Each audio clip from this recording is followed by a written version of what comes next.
என்ன வேலை பாக்குறவங்க, அதாவது எந்த ப்ரொஃபஷன்ல இருக்கவங்களுக்கு ரொம்ப லாங் லைஃப் இருக்கு? எந்த ப்ரொஃபஷன் வேலை பார்க்குறவங்களுக்கு லைஃப் கம்மி வேலை தெரியும். எது கம்மி? வேண்டாம், என்னை மாட்டி விட்டுறாத. ரொம்ப ஸ்ட்ரெஸ்ஃபுல்லா இருக்கவங்களுக்கு, மேபி ரெஸ்ட் கம்மியா இருக்கவங்களுக்கு, அந்த மாதிரி ப்ரொஃபஷன்ல இருக்கவங்களுக்கு. ஸ்ட்ரெஸ்ஸுக்கும் லாங் லைஃபுக்கும் சம்மந்தம் கிடையாது.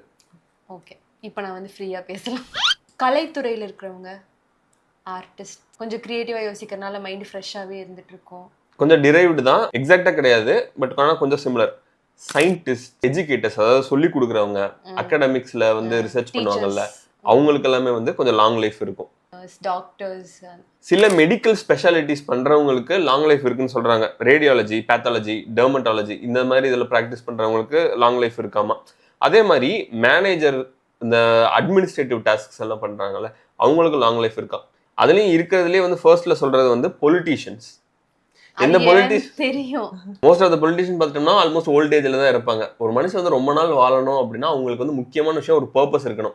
எந்த ஒரு பர்பஸுமே இல்லாதவங்க தான் என்ன பண்றதுனே தெரியாம சீக்கிரமா இறந்து போயிடுவாங்க. அதுவும் இல்லாமல் அவங்களை சுற்றி நிறைய பேர் இருக்கணும், ரொம்ப நிறைய மூவ் பண்ணணும். ஒரு இடத்துலயே உட்காந்துட்டு ஒரு குறுகிய வட்டத்துக்குள்ள இருக்கவங்களுக்கு வந்து அந்த அளவுக்கு ஒரு மோட்டிவேஷன் இருக்காது. இவங்க வந்து அடுத்து என்ன பண்ணணும் அப்படிங்கறத வந்து பிளான் பண்ணிட்டே இருப்பாங்க. ஸோ அதனால வந்து பொலிட்டீஷியன் வந்து ரொம்ப நாள் உயிரோடு இருப்பாங்க. இதை பத்தி உங்களுடைய கருத்துக்கள் என்னன்னு கமெண்ட்ல சொல்லுங்க. அப்படி சப்ஸ்கிரைப்